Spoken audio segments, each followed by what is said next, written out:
The structure and data types are important, क्योंकि data types अगर आप नहीं फिक्स करोगे विद द डेटा स्ट्रक्चर तो आप किसी भी तरह की एंट्री स्टोर करने के लिए फ्री हो। लाइक अगर नेम में आपने बाई मिस्टेक सीरियल नंबर डाल दिया या एडमिशन नंबर डाल दिया, तो अगर डेटा टाइप नहीं होगा तो सिस्टम विल और application will accept any type of entry from the user. So it is very important to define the appropriate data type um, for any field name. So यहाँ पर ये तो समझ में आया ना कि हम स्ट्रक्चर क्यों क्रिएट करते हैं। प्राइमरी की, बिकॉज डेटाबेस के कंसेप्ट के साथ में बहुत सारी चीज़ें आती हैं कि प्राइमरी कीज भी हम वहाँ पर डिफाइन करते हैं। तो प्राइमरी की डिफाइन करने का भी मेन पर्पस ये है कि जब हम इंडेक्सिंग क्रिएट करते हैं, मैंने आपको बताया था आपके क्लास के सिस्टम के अकॉर्डिंग कि क्लास में रोल नंबर्स क्यों अलॉट होते हैं।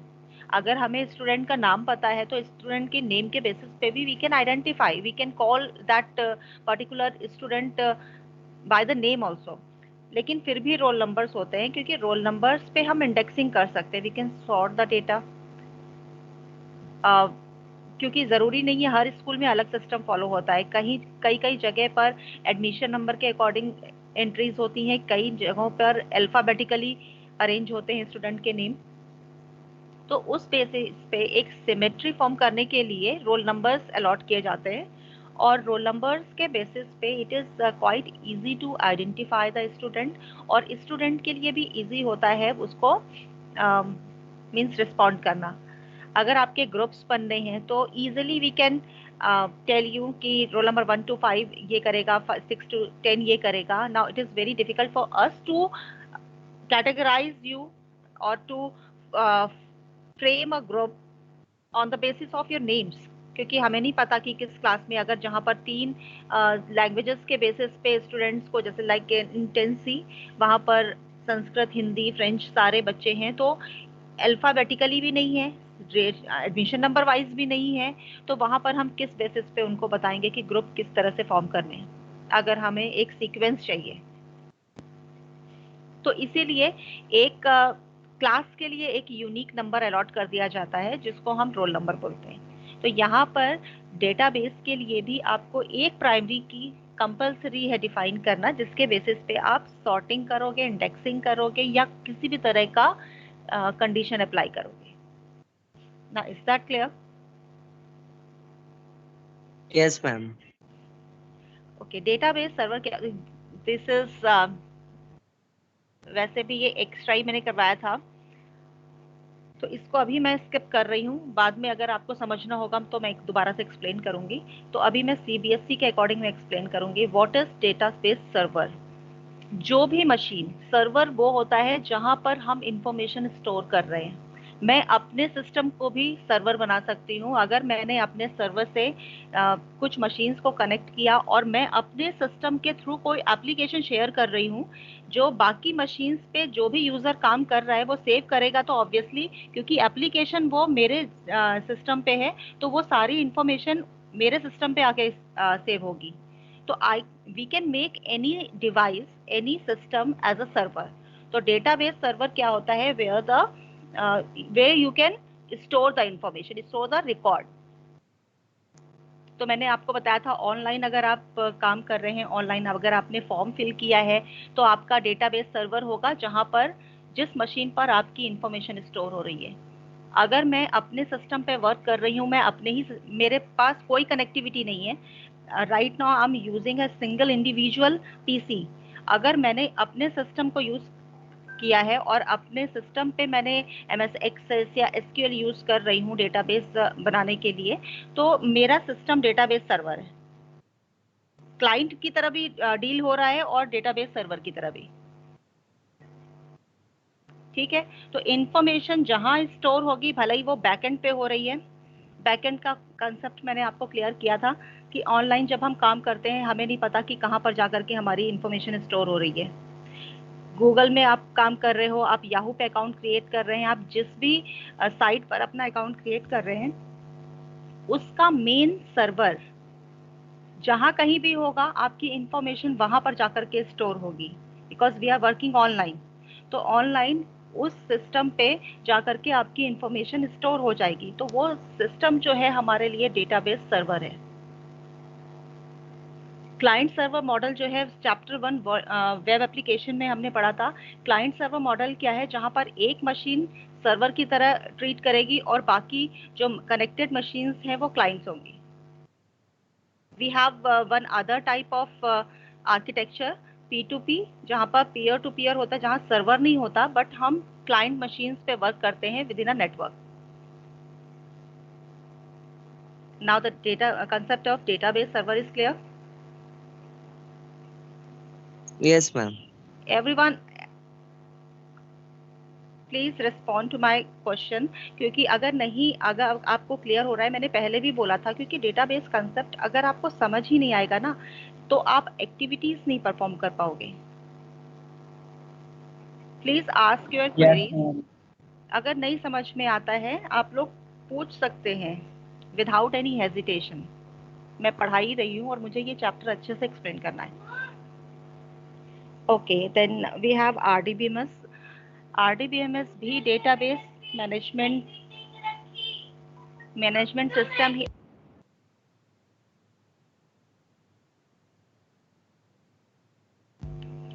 डेटाबेस मैनेजमेंट सिस्टम और RDBMS में एक माइनर डिफरेंस है जो मेजर भी है कि DBMS में we can not create a link between multiple tables, but yes if we are using a RDBMS, then we can create a link between multiple tables where we can extract the information from multiple table with one single query। हम एक condition apply करेंगे और जितनी भी connected tables हैं वहाँ उन सारी टेबल्स से हम इंफॉर्मेशन एक्सट्रैक्ट कर सकते हैं। ये एक प्लस पॉइंट है RDBMS में। DBMS में अगर आपने क्योंकि लिंकिंग पॉसिबल नहीं है तो ऑब्वियसली एक डिपार्टमेंट या एक ऑर्गेनाइजेशन से रिलेटेड जितनी भी फील्ड्स होती हैं उसके लिए एक single table. You can imagine अगर एक ही ऑर्गेनाइजेशन में 2-3 डिपार्टमेंट हैं, उन 2-3 डिपार्टमेंट के लिए अलग अलग टेबल डिजाइन करने के बजाय वहां पर एक ही टेबल बनेगी। So you can imagine the file size of that table, क्योंकि जब हमारे डिपार्टमेंट ही अलग हैं। रेयर केसेस में होता है कि जब हमें सारे डिपार्टमेंट से एक साथ इंफॉर्मेशन चाहिए, वो मैनेजर लेवल पे जो हैं जो पोस्टेड हैं उनकी रिक्वायरमेंट होती है। तो ऑब्वियसली डेटा सर्वर जो है वो उनके ही ऑफिस में होता होगा, उनके पास होता होगा। तो आप कहीं पर भी वर्क करें, किसी भी डिपार्टमेंट में करेंगे, आपकी सारी इंफॉर्मेशन उनके पास ही जाएगी। ठीक है, तो वहां पर बेनिफिट ये है कि अगर DBMS यूज कर रहे हैं तो वो अगर IT प्रोफेशनल है वहां पर तब तो वो हैंडल कर सकता है कि अगर अलग अलग फाइल आ रही हैं या एक कंबाइंड फाइल भी है तो उसको कैसे ट्रीट करना है, उसमें क्वेरीज कैसे अप्लाई करनी है। बट नॉन टेक्निकल पर्सन के लिए इट इज क्वाइट डिफिकल्ट। तो वहां पर वो क्वेरीज अप्लाई कर दी जाती हैं पहले से। SQL स्टेटमेंट्स वहां पर होती हैं, एक ट्रिगर प्लस प्रेस करना होता है। ट्रिगर मींस कि एक बटन के थ्रू एग्जीक्यूट कर देते हैं उस क्वेरीज को जो भी उस ऑफिस की रिक्वायरमेंट है। ठीक है, तो ये एक एडवांस लेवल पे जाता है जब हम इसको हम बैकएंड पे यूज कर रहे हैं और इसके साथ कोई प्रोग्रामिंग लैंग्वेज को साथ में यूज करके अपने अकॉर्डिंग उसको मैनिपुलेट कर रहे हैं डेटा को। तो उतना भी समझने की जरूरत नहीं है, बस ये समझ लो दोनों में ये डिफरेंस है कि हम जब लिंक कर रहे हैं तो लिंकिंग में पॉसिबल है कि हम शॉर्ट शॉर्ट फाइल्स बना सकते हैं, then we can create a link between those multiple tables और उसके बाद हम easily we can extract the information from any of the table. कोई जरूरी नहीं है हर बार हम चारों टेबल से डेटा एक्सट्रैक्ट करें, जो भी हमारी रिक्वायरमेंट है उस रिक्वायरमेंट के according we can extract the information. Now this much is clear? Yes, ma'am. Yes, ma'am. Okay,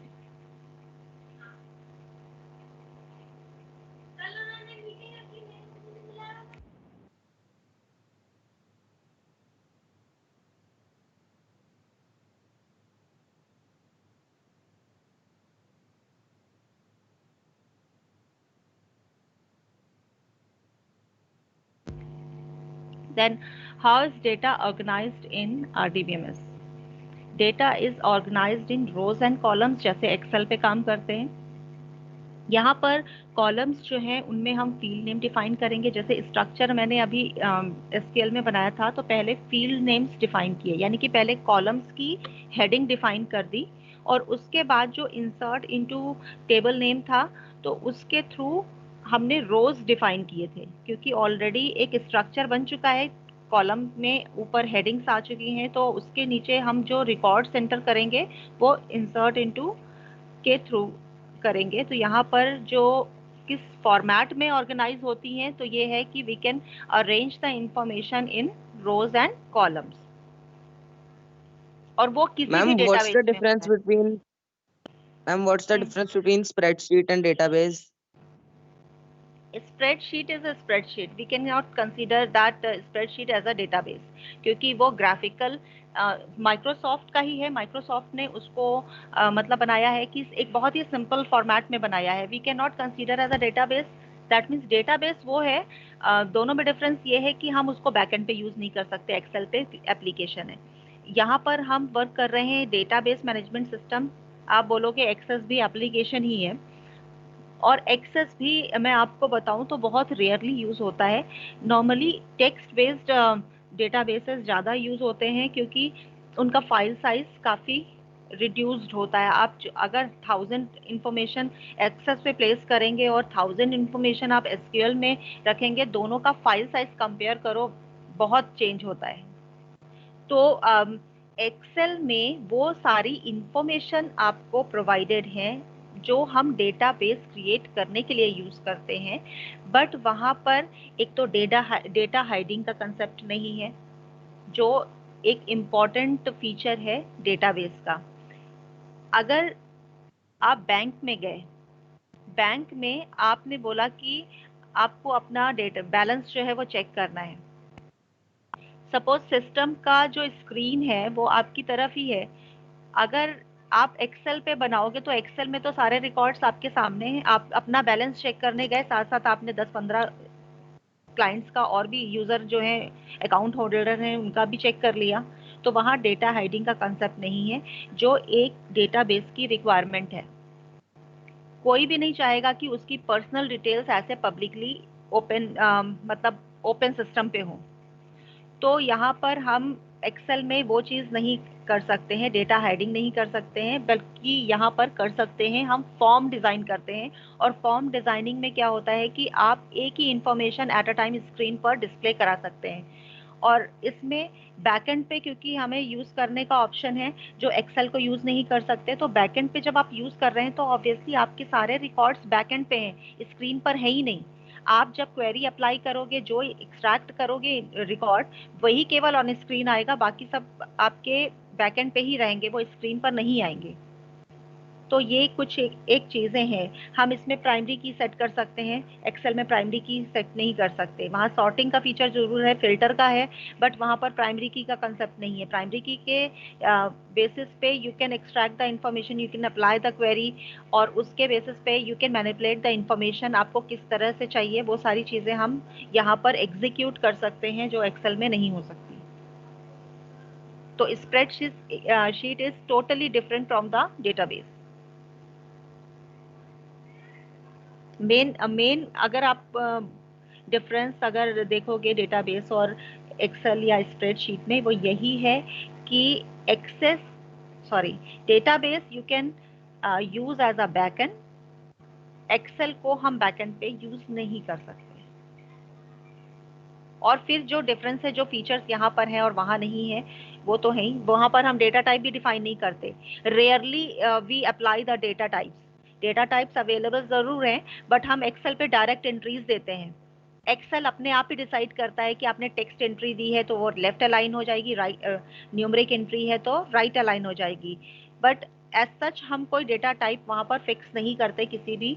तो user is absolutely free to enter any type of details. अगर नेम है, नेम के नीचे अगर बाई मिस्टेक फोन नंबर भी दे जाएगा तो Excel accept कर लेगा, डेटाबेस एक्सेप्ट नहीं करेगा।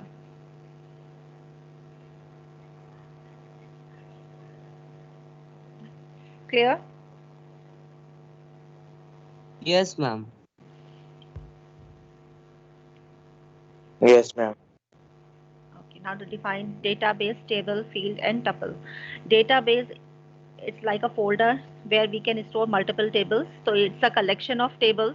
Then table, we can consider table as a single file. So table is a collection of records, or you can say it is written here element organized in terms of rows and columns. You can also write it is a collection of records, क्योंकि हम table के अंदर records maintain करते हैं. Then field or column and tuple or rows. Field is a column information which contains similar type of information. क्योंकि name मैंने पहले भी बताया था, नेम के नीचे नेम आएगा, फोन नंबर के नीचे फोन नंबर आएगा. तो जो भी अगर आपने फोन नंबर का डेटा टाइप जो भी सेट किया है उसके below that field name only you can only you can provide the same data type information. आप इंटीजर ही इंटर कर सकते हैं या फिर आप कैरेक्टर ही दे सकते हैं, var char ही दे सकते हैं, उसके अलावा और कुछ नहीं कर सकते. And row it's one record is called as row or tuple in a table. तो एक complete row information is called as tuple, जो नॉर्मल हम एक्सेल में भी यूज करते हैं. और एक्सेल में भी हम कॉलम बोलते हैं और रो बोलते हैं, यहाँ पर भी वही बोलते हैं क्योंकि कंसेप्ट वही है.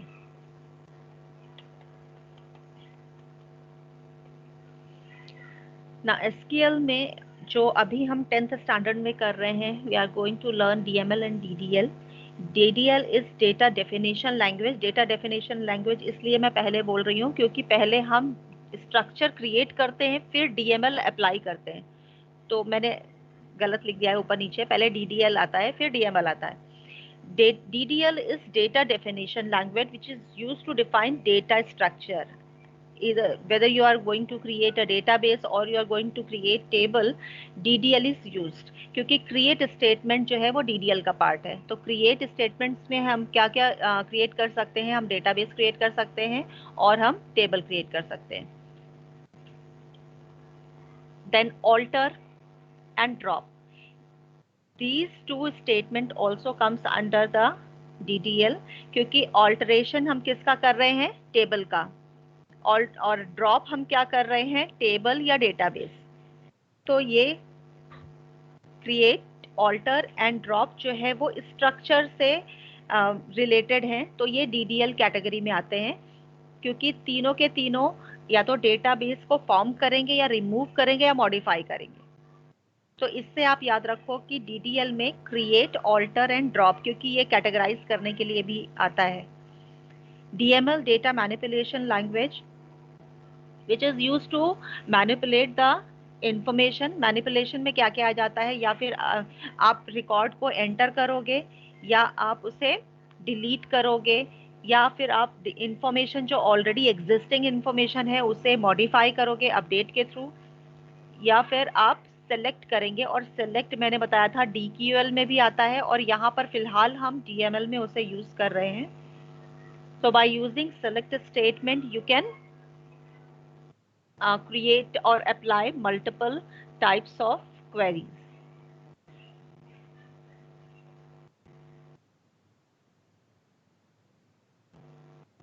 Now फिर ये total 5 important data types are there. 5 important इसलिए बोल रही हूँ क्योंकि ये 5 तो हमें चाहिए ही चाहिए data type two define the structure of any table.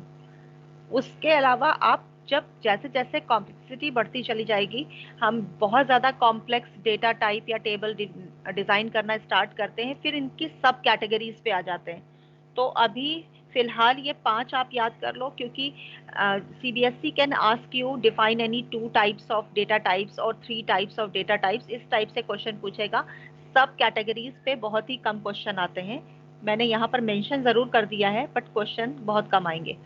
So char or varchar both are used to define alphanumeric values.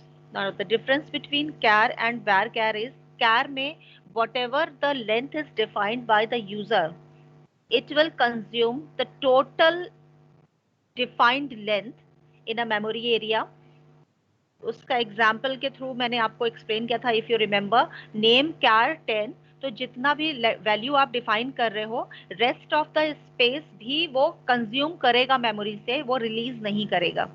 varchar में ये स्पेशल फीचर है कि जितनी भी आपने मैक्सिमम लिमिट सेट की है, अगर उस लिमिट तक आपकी वैल्यू नहीं पहुंच रही है, then var can release the blank memory area. उस पहले रिजर्व जरूर करेगा, क्योंकि आपने कोई भी वेरिएबल हम जब डिफाइन करते हैं, क्योंकि स्ट्रक्चर पहले बना चुके हैं, तो स्ट्रक्चर पहले बनाने का मतलब ये है कि मेमोरी में वो उतने उतने ब्लॉक्स क्रिएट कर देगा जितना भी आपने मैक्सिमम लिमिट फिक्स किया है। उसके बाद it depends on the value जो आप प्रोवाइड कर रहे हो डेटाबेस को। वो वैल्यू अगर उतने मैक्सिमम लिमिट तक नहीं जा रही है तो varchar उतने एक्स्ट्रा मेमोरी बाइट्स जो हैं वो फ्री कर देगा। ये डिफरेंस है in between char and varchar। Integer में you can store up to this range, negative से पॉजिटिव तक आप स्टोर कर सकते हैं इंफॉर्मेशन। और डेसिमल में you can store integer and fraction values, जो नॉर्मली रुपए पैसे का जहां पर भी कैलकुलेशन होगी वो आप डेसिमल में स्टोर करेंगे। डेट में 4 टाइम y देन मंथ फिर डे, ये आपका आएगा डिफाइन करने के लिए स्ट्रक्चर। इतना ठीक है? Ma'am, yes. Ma'am, what is Yes, ma'am. minus 10 to the power 38? Ma'am, plus 1. Ma'am, what does plus 1 stand for? +1 means कि निगेटिव, निगेटिव वैल्यू जो है 38 पे पावर +1 तक, 10 -10 रेज टू द पावर 38, उसकी जो वैल्यू होगी उसमें +1 कर दो उतना। क्योंकि नॉर्मली होता है कि अगर हमने 11 डिफाइन किए हैं तो वो कुछ कम वैल्यूज तक ही लेता है, मतलब उसके आसपास की रेंज होती है। तो यहाँ +1 है कि उसमें +1 कर लो, इतनी वैल्यू आएगी। पावर तो बढ़ा नहीं सकते, पावर बढ़ाने का मतलब है कि और ज्यादा एक्सटेंडेड फॉर्म में आ गया। ठीक है, तो इसकी पावर +1 उसमें और ऐड कर दो, इतनी रेंज है इसकी डेसिमल की। गॉट Yes, माई ma'am. पॉइंट? नहीं समझ में आया? 5 पे पावर आपने 5 पावर आपने 2 दिया, तो 5 पे पावर 2 हो गया 25। ठीक है, आप अगर लिमिट जो है 26 की है तो +1 ही तो लिखेंगे। We can not write like 5 पे पावर 3, Yes, ma'am. Yes, वो ma'am. रेंज ज्यादा एक्सटेंडेड हो जाएगी ना, इसलिए वही +1 करके लिखा हुआ है कि रेंज जो है 38 +1 है। ओके, देन प्राइमरी की एंड फॉरेन की। प्राइमरी की, it is compulsory in any of the database to define one primary key. Primary key should be it is it should be uniquely defined key by the user। तो कोई भी हम field ले सकते हैं, अगर हमारे पास कोई भी फील्ड ऐसी नहीं है, ना हमारे पास एडमिशन नंबर है, ना रोल नंबर है, कुछ भी नहीं है हमारे पास, तो हम जैसे एक्सेस में आईडी जनरेट होता है तो सीरियल नंबर हम बनाएंगे फिर। So it is compulsory to mention one primary key. अगर कोई नहीं है तो सीरियल नंबर पे जाएगा, ऑटो नंबर पे। ऑटो नंबर सीक्वेंशियल नंबर होते हैं तो जो अपने आप जनरेट होते हैं। और फॉरेन की, क्योंकि मैंने अभी आपको बताया कि इसमें हम लिंक कर सकते हैं मल्टीपल टेबल्स। अगर मल्टीपल टेबल्स लिंक कर रहे हैं तो उस केस में आप कॉल कैसे करोगे किसी और, क्योंकि हम इंडेक्सिंग किस पे कर रहे हैं, प्राइमरी की पे। तो प्राइमरी, अगर हम किसी और टेबल से इंफॉर्मेशन कॉल कर रहे हैं तो उस केस में we need a field name जिसकी वैल्यू को हम कॉल करेंगे, जिसके बेसिस पे हम कॉल करेंगे इंफॉर्मेशन। तो किसी और टेबल की primary key is considered as a foreign key for the previous table. Previous table means active table. हम एक टेबल पे काम करेंगे, जिस टेबल पे हम वर्क कर रहे हैं that is consider as a active table और एक्टिव डेटाबेस, और सॉरी एक्टिव टेबल ओनली। और हम उस टेबल के बेसिस पे बाकी सारी टेबल से इंफॉर्मेशन एक्सट्रैक्ट कर रहे हैं, तो उनके जो फील्ड है वो फर्स्ट टेबल के लिए फॉरेन की ट्रीट होंगी। क्लियर? नहीं समझ आया?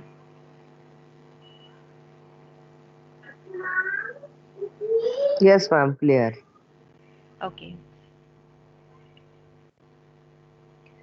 चलो अभी यहाँ तक आ गया है। तो एक्टिविटी में भी कुछ प्रॉब्लम थी फर्स्ट एक्टिविटी में?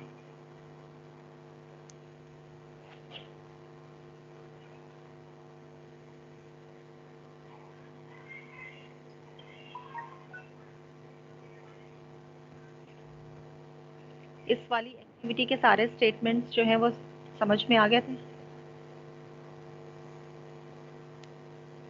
Ma'am, no. ओके, फर्स्ट है create structure for the table teacher. Table teacher means कि स्ट्रक्चर मैंने अभी बताया था कि ये वाला जो है टॉप हेडर जो है वो स्ट्रक्चर है। स्ट्रक्चर आपको हो सकता है कि डेटा टाइप्स मेंशन हो क्वेश्चन पेपर में, या हो सकता है डेटा टाइप्स मेंशन ना हो। तो उस बेसिस पे आपको जो नीचे वैल्यूज दी हुई हैं उनके बेसिस पे आपको डिसाइड करना पड़ेगा कि किस तरह का डेटा टाइप आपको सेट करना है फील्ड नेम के साथ में। तो अभी हमारे पास वैल्यूज हैं, यहाँ पर सारे नंबर हैं, तो ऑब्वियसली हम इंटीजर लेंगे। तो TNO हमने यहाँ पर लिया है इंटीजर, और 2 इसलिए लिया है क्योंकि यहाँ पर तो 8 एंट्रीज हैं, पर 8 से अगर आप एक्सटेंड करते हो तो 10 से आपके 2 डिजिट स्टार्ट हो जाएंगे। तो मैंने इंटीजर 2 डिफाइन कर दिया था एज अ प्राइमरी की, क्योंकि यहाँ पर और कोई भी प्राइमरी की नहीं है। ना तो नेम हम प्राइमरी की डिफाइन कर सकते हैं, क्योंकि हो सकता है कि 2 सेम नाम के भी एम्प्लॉय हों। एज भी कॉमन हो सकती है, ठीक है। और यहाँ पर डिपार्टमेंट तो कॉमन है ही, सैलरी भी कॉमन हो सकती है, और date of joining same date पे 2 एम्प्लॉय ज्वाइन कर सकते हैं। तो यहाँ पर कोई भी फील्ड ऐसी नहीं है except TNO which is uniquely defined. तो इसीलिए TNO को प्राइमरी की यहाँ पर लिखा है विथ नॉट नल कॉन्स्ट्रेंट, क्योंकि primary key we can not be set as a null key. तो नल मीन्स कि ब्लैंक नहीं छोड़ सकते, तो हमें ये कॉन्स्ट्रेंट इसके साथ कंपलसरी एज सच मैं इसलिए नहीं बोलूंगी क्योंकि आप प्राइमरी की के बाद भी कॉमा लगा दोगे, कई बार एग्जीक्यूट हो जाता है, लेकिन गलत है। क्योंकि अगर आपने कोई फील्ड को प्राइमरी की डिफाइन किया है, तो प्राइमरी की में अगर ब्लैंक एंट्रीज हो रही हैं तो वो फिर प्राइमरी की तरह वर्क नहीं करेगा। तो इसीलिए it is compulsory to set not null constraint with primary key. उसके बाद हमारा फील्ड नेम है नेम। हम इसी सीक्वेंस पे चलेंगे, जो हमें डेटा टेबल मिलेंगी बनाने के लिए स्ट्रक्चर, उसके सीक्वेंस में ही बनाना होता है। तो पहले TNO है, उसके बाद नेम है, तो फिर नेम। यहाँ पर नेम मैंने बोला था varchar always prefer to use varchar, क्योंकि उसमें मेमोरी ज्यादा फ्री हो जाती है। तो नेम में मैंने एक मैक्सिमम लिमिट 20 ले ली है varchar के साथ में, अगर कम होगा तो वो रिलीज कर देगा। एज में भी इंटीजर मैंने 2 ही सेट किया है, क्योंकि एक टीचर टेबल है या किसी भी वर्क प्लेस के लिए अगर हम कुछ बना रहे हैं तो रिटायरमेंट एज 55 से लेकर के 60 एज तक होता है। 2 डिजिट में ही रिटायरमेंट हो जाती है, तो यहाँ पर इससे ज्यादा की रिक्वायरमेंट है नहीं। तो इंटीजर 2 डिफाइन किया हुआ है। डिपार्टमेंट भी varchar में लिया है। सैलरी मैंने डेसिमल में ली है, हालांकि यहाँ डेसिमल में कुछ इंटीजर फ्रैक्शन दिया नहीं है, तो हम इसको इंटीजर में भी डिफाइन कर सकते हैं। दोनों के ही केसेस में आपको फुल मार्क्स मिलेंगे। और DOJ इसमें डेट का फॉर्मेट सेट करने की जरूरत नहीं है, क्योंकि बाय डिफॉल्ट इंटरनली सेट किया हुआ है डेटाबेस में MySQL में। तो यहाँ पर केवल डेटा टाइप डेट लिखना है, एंड देन ये आपको क्लोज करना है। जो राउंड ब्रैकेट ओपन किया था इसे क्लोज करना है, और सेमीकोलन से टर्मिनेट कर देना है इस स्टेटमेंट को। हमने डेट के बाद कॉमा क्यों नहीं लगाया? क्योंकि कॉन्टिन्यूएशन में कोई नेक्स्ट स्टेटमेंट नहीं है। कॉमा तो हम तब लगाते हैं ना जब आगे कंटिन्यू कर रहे हैं उस चीज को। Okay ma'am. This is the last statement, तो मैंने यहाँ पर कॉमा इसीलिए नहीं लगाया है। आप लगाओगे तो एरर शो कर देगा, क्योंकि कॉमा का मतलब है कि नेक्स्ट स्टेटमेंट कुछ होनी चाहिए, नेक्स्ट डेटा टाइप भी डिफाइन करना चाहिए। तो कंप्यूटर के हिसाब से आप शायद स्किप कर गए हैं उसे, तो वो एरर शो कर देगा। मैम हमने डेट के बाद ब्रैकेट्स क्यों नहीं लगाए जैसे हमने ऊपर वैल्यूज डिफाइन करी थी? डेट जो है डेटा टाइप है, फंक्शन नहीं है। हम ये ब्रैकेट कब लगाते हैं? जब हम मैक्सिमम लिमिट डिफाइन कर रहे हैं। यहाँ पर मैक्सिमम और मिनिमम लिमिट हम अपनी तरफ से कुछ फिक्स नहीं कर रहे, वो इंटरनली सेट है। तो यहाँ पर we are considering this date as a data type, not a function. Yes ma'am.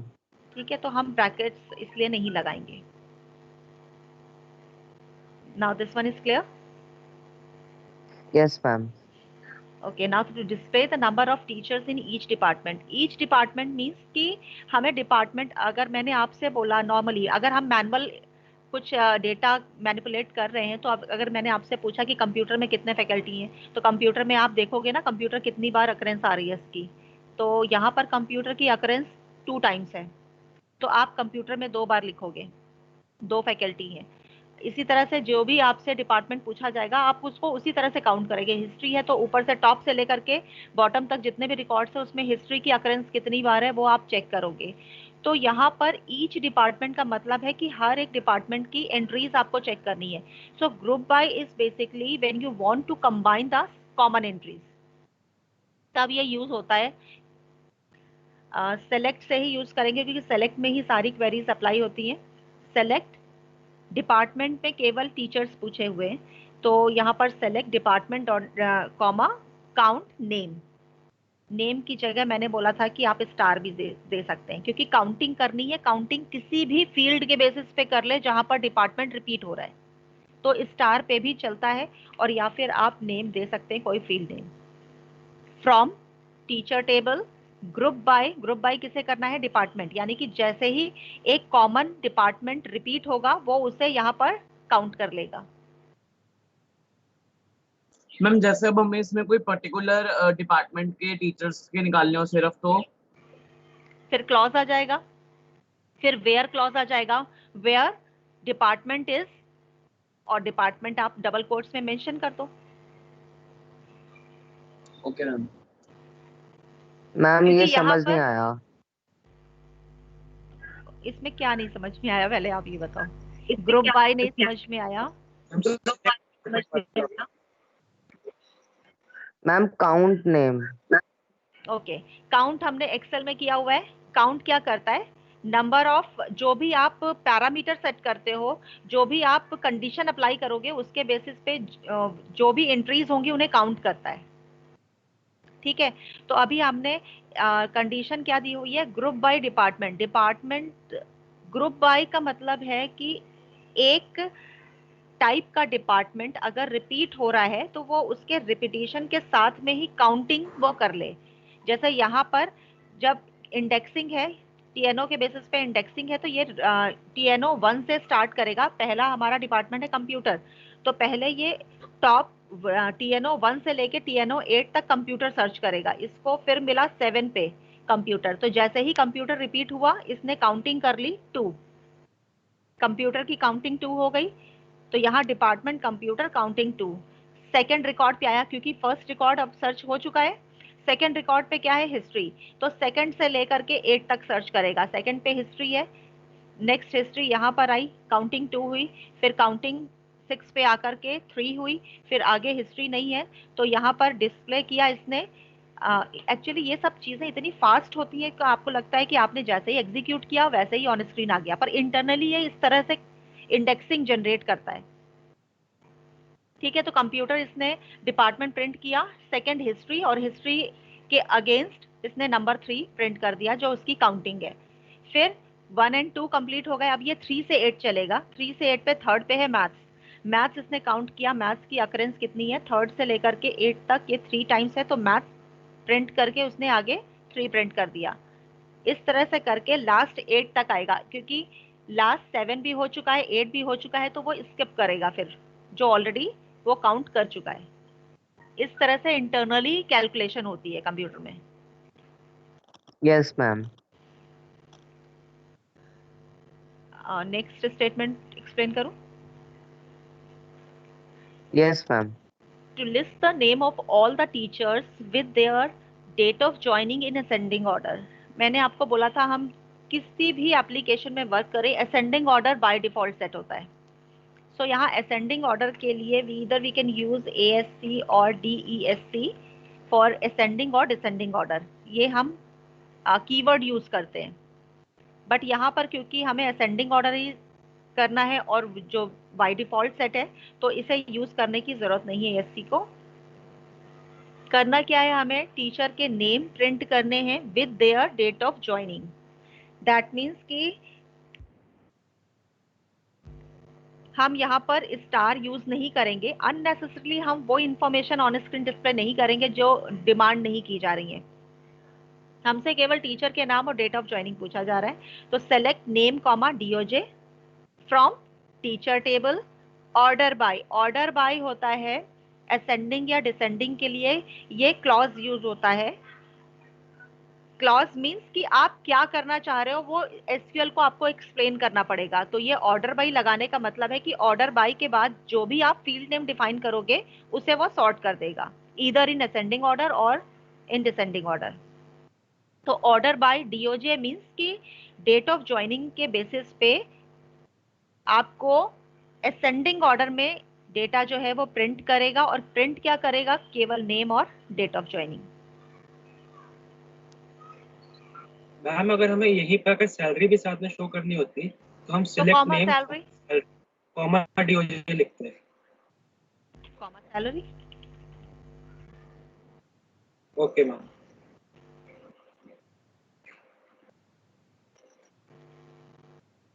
Now, is that clear now?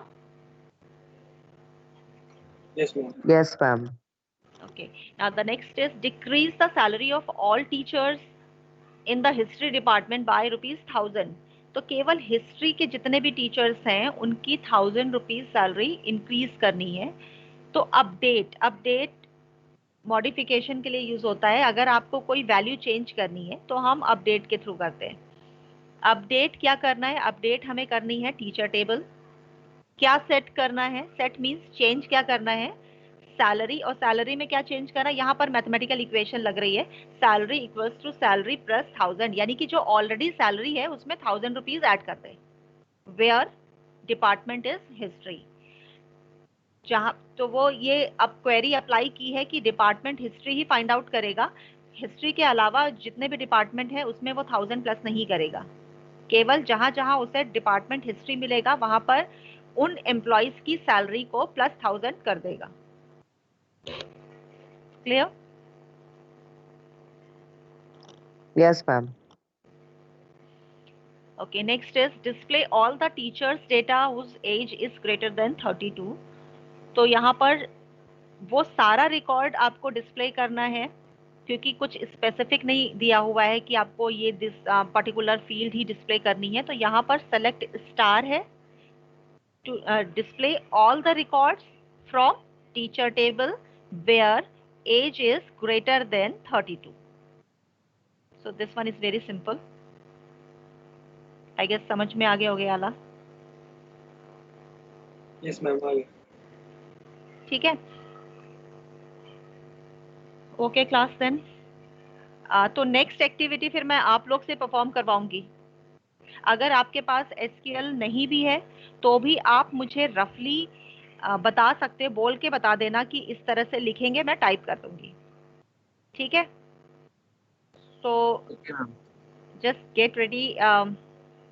आप एक बार पढ़ लेना, ये मैंने अपलोड कर दिया है ना एक्टिविटी, एक बार इसको अच्छे से देख लेना, समझ लेना, और उसकी टेंशन मत लो कि SQL डाउनलोड हो रहा है नहीं हो रहा है। नहीं भी है तो भी, क्योंकि एग्जाम में तो आपको अपने आप ही लिखना है ना, आपके पास सिस्टम नहीं होगा बट पेपर पे लिखना है आपको, तो आपको वो स्टेटमेंट कैसे लिखनी है वो आना चाहिए। तो I will ask you questions roll number wise. Okay class? Yes ma'am. Okay.